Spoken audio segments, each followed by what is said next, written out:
I've been getting increasingly concerned about the comments left on this platform, often, well, particularly by Indian nationals, who clearly Indian history has been rewritten since the BJP came to power. Now, I'm not here to discuss what is the truth, because I couldn't be bothered going into it. But the version of history that's being depicted is nothing like the history of India that I was taught, which I don't think was a colonialist history, despite me being British, In fact, I think it was a very anti-colonialist history that I was taught. So yeah, it concerns me.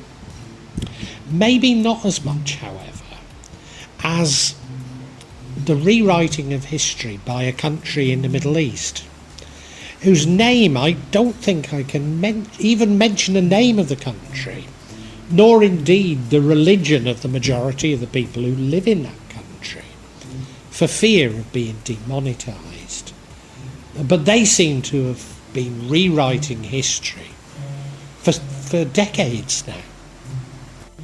So what I wanted to explore in this vlog is, can we rewrite our own histories? So it's not about these global things, but can we rewrite our own histories? Because I now feel sure that we can. I guess the starting point in rewriting our own histories comes from my deeply held belief that I've said many times, that time and space are human constructs, that there is no time, there is only the present. And therefore, what is our own personal history if there is no time? I mean, what if there's only the present? What is the past and what is our history?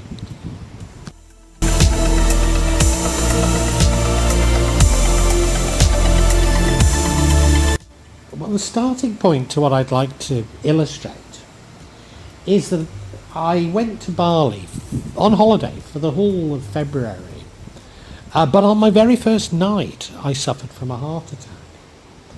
Now, I didn't go to a doctor or a hospital, but it was quite serious. It's just that I don't have any faith in doctors and hospitals. But I thought, well, I'm getting on. I've been on a flight, maybe I can understand it.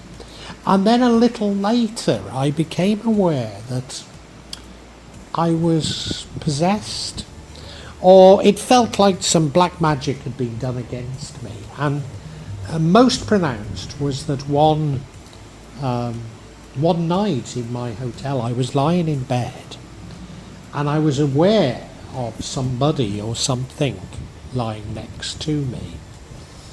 And that's what got me thinking that, there was a possession here.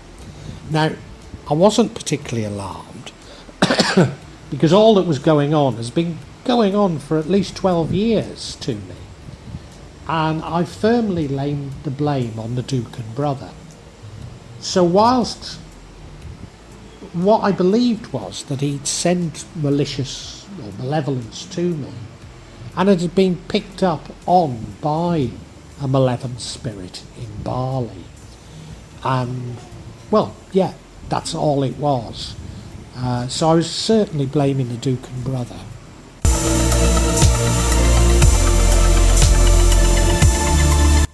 I was thus extremely shocked when Parcano explained to me that, yes, I was infected by a spirit that had occurred in Bali. In fact, he was adamant that it had happened in my hotel, and that spirit was responsible for my heart attack.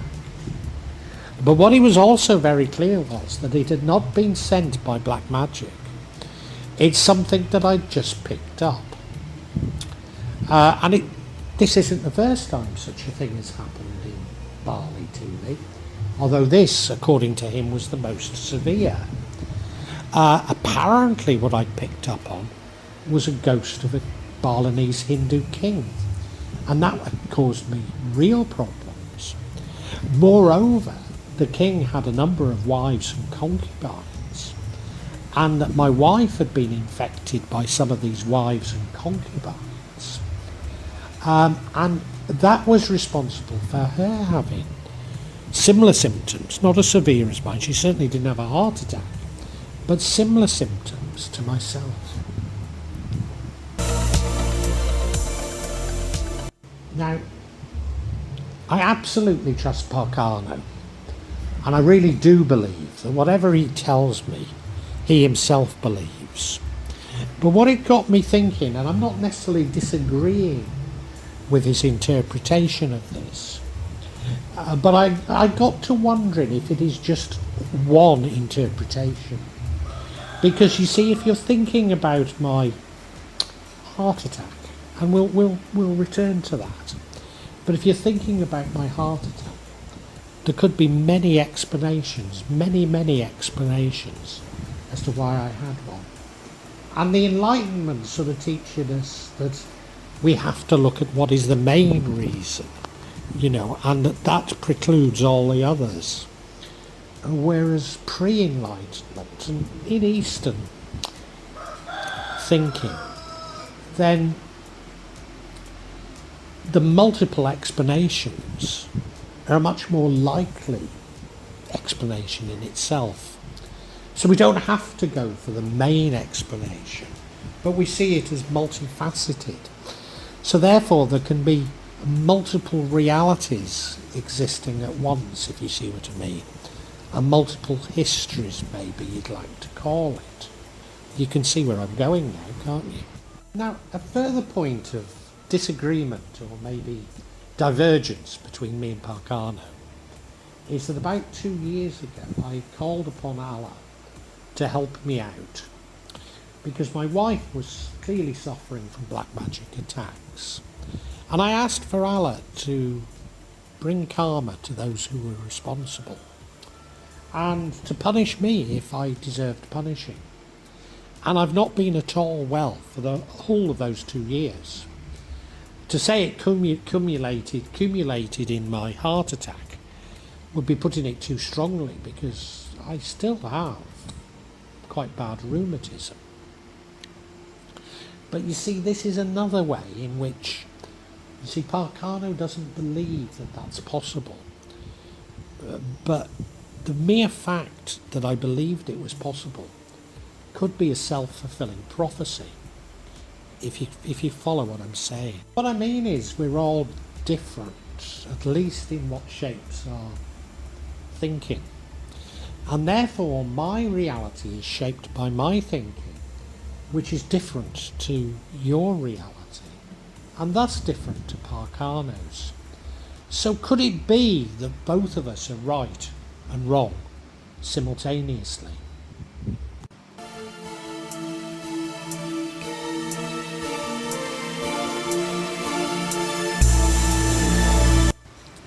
Now, I've said that I've been quite ill for about 2 years now, and that coincided with me asking for judgment. But what's interesting is my youngest brother-in-law has been ill for a similar period, and he doesn't seem to be getting any better. Now, he lives in Jakarta, but he's been coming back to Java, to a place called Candi, where that Candi Risau that I have done a vlog on is. And he's been coming back to Java and trying to get better. But what was interesting was he went to see Parcano, and I believed that for sure that the problem was his eldest brother and my eldest brother-in-law, the Duca, were sending maliciousness to him. Whereas he has always believed that it's one of his neighbours in Jakarta. Now, this brother sells chickens. It's not a big business, he's no businessman, he's just earning a living, But he sells chickens, but as does one of his neighbours. And he believes that one of the neighbours is jealous of him and has sent black magic to him as a result. What's interesting is Parcano agreed with him. Now, was Parcano simply picking up on his feelings and repeated them back to him? Now, I'm not for 1 minute suggesting Parcano is disingenuous in doing that. I'm simply providing a potential explanation for it. But what shocked me, of course, was that it was not originating with the Duke and brother, but it was originating in Jakarta. And that isn't something that I'd sort of considered. So it was quite a shock to me.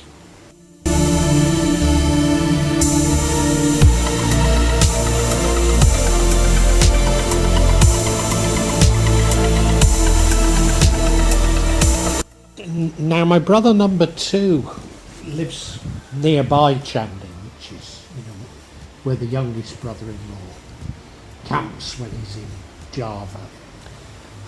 And so we went to see him on the same day. And you may recall me going to see him, and he'd been most unwell, which was definitely due to black magic. He'd visited Parcano.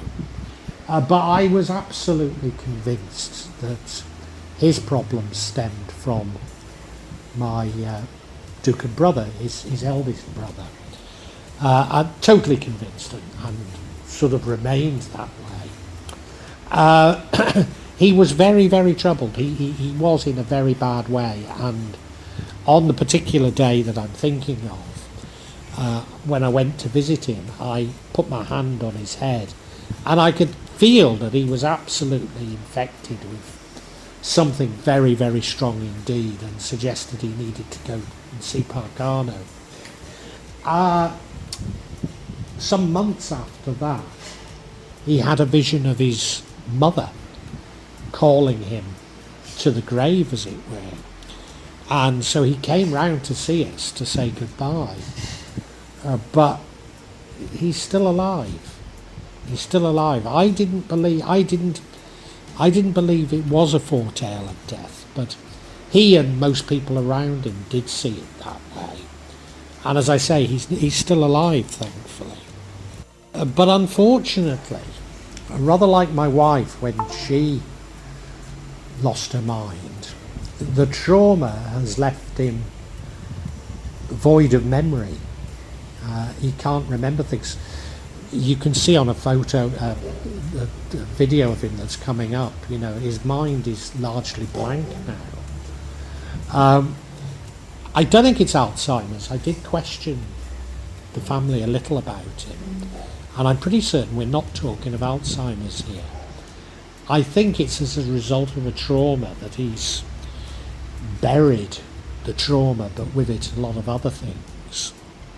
Now, as I say, I blame the Duke and brother for how he is. But that same day that we went to visit him, we found out that the Duke and brother's son had been admitted to hospital and his mind had gone completely blank. He couldn't remember anything. Well, now for some time I've believed that the Duke and brother's son is actually up to malicious magic. Maybe using other Duken even, because he himself, the Duke and brothers had 7 years of training. He's had none. So I have suspected it for some time. Is that the reason why he's in hospital with a loss of memory?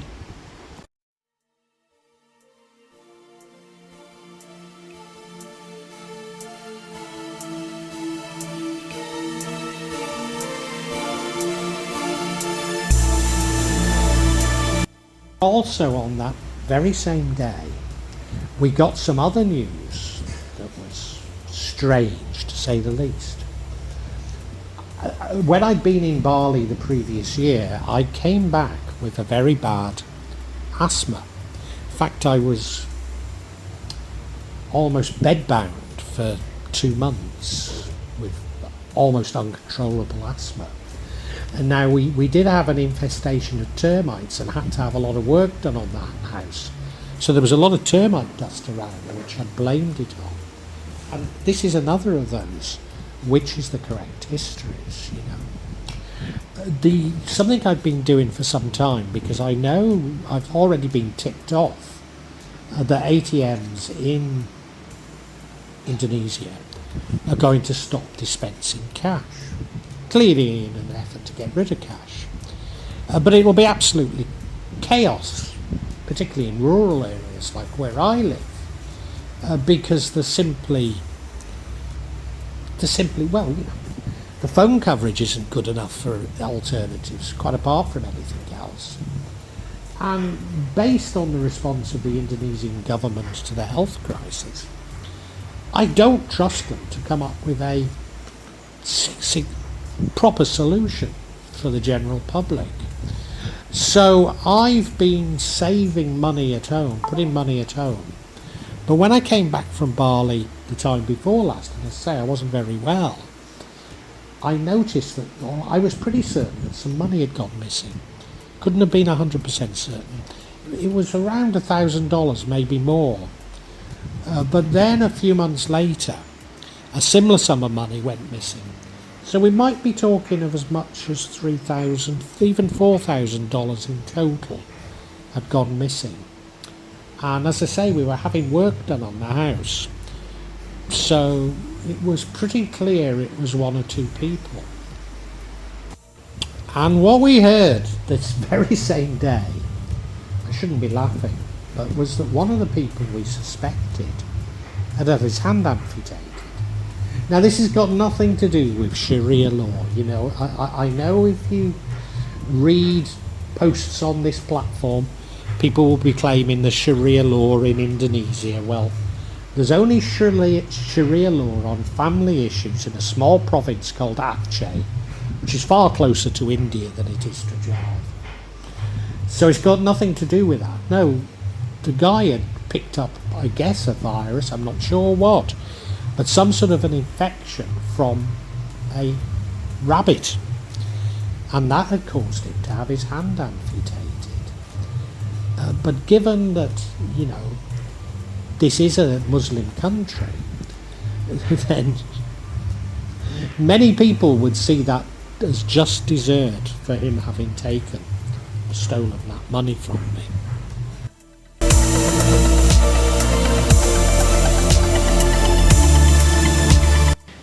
Were those two examples indicative of me having called for justice some 2 years ago?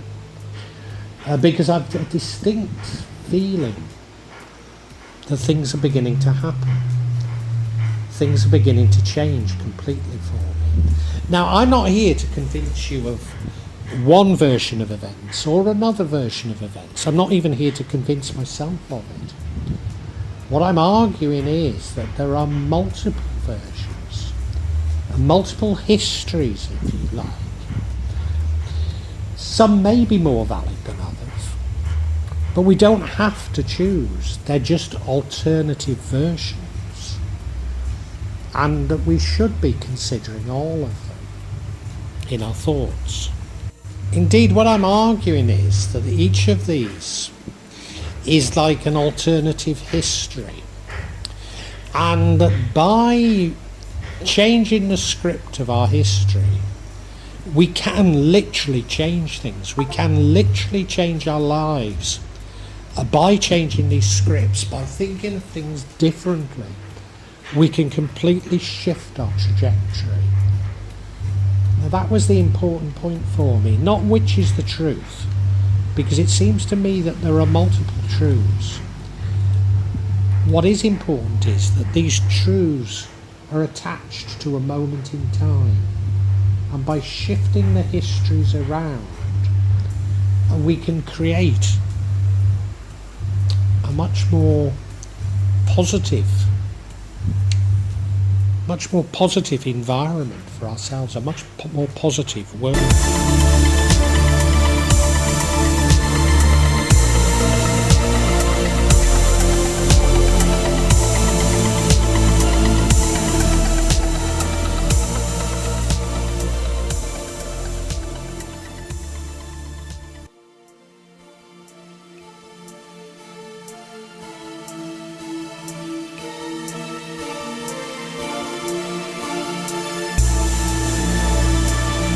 Is it credible that somebody having their hand amputated, the Ducan's son losing his mind, are connected to me calling for justice some 2 years ago? Pacano doesn't think so for 1 minute, nor am I asking that you believe me. These are just alternative realities, alternative histories, alternative scripts. But let's illustrate all of this by going back to my heart attack. What was the reason for my heart attack? Well, I'm sure had I gone to a doctor, I would have had to pay quite a bit of money to be told to stop smoking. And I'm sure some of you have already picked up on that. Well, if you were smoking, that's the reason. Stop drinking, stop eating kebabs, and stop flying. Well, I've done all of those things now, so what would be the point of paying money to find out? So yeah, many with a medical training would say it's because I smoked. And I think that's valid. What I would argue is that, I've been under incredible stress for 2 years. Both my life savings and my parents' life savings, which I inherited, were trapped in some dystopian nightmare in the UK. And certainly the time before last that I was in Bali, when I came back with the asthma, I'd had many, many sleepless nights thinking, would I ever get hold of the money that was rightfully mine, that I was dependent on for seeing me through to the rest of my life, So I've really been through it, and for 2 years I've been through the mill on it. Can't be good for you to be under such stress. On the subject of stress, though, I have been a victim of black magic, what I think is black magic, for some 12 years. And that has put me under tremendous stress for 12 years. So living with that level of stress, it's bound to affect you. And one of the main ways it seems to affect me is autoimmune disease. So in particular, arthritis. And indeed, only yesterday the same day that all these things happened, I spotted that my rheumatoid arthritis had caused a bone on my wrist to go out of place. So, it's real, it's serious. And of course, arthritis can be responsible for heart attacks. Arthritis can be responsible for a good many things, all that seem to be connected.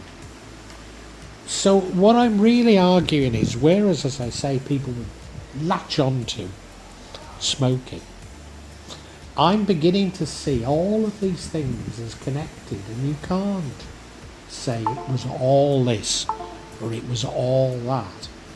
All of it's connected, all of it's part and parcel of what's going on in my life, and you can't disaggregate it. So therefore there's a bit of truth in everything. And nor can you really say, well, this is more true than that. I used to think that, everything would be on a probability curve, and maybe they are, but, if there's no space and no time, then these things will shift. And that's the point I'm making. All of this is fluid, including reality and the truth.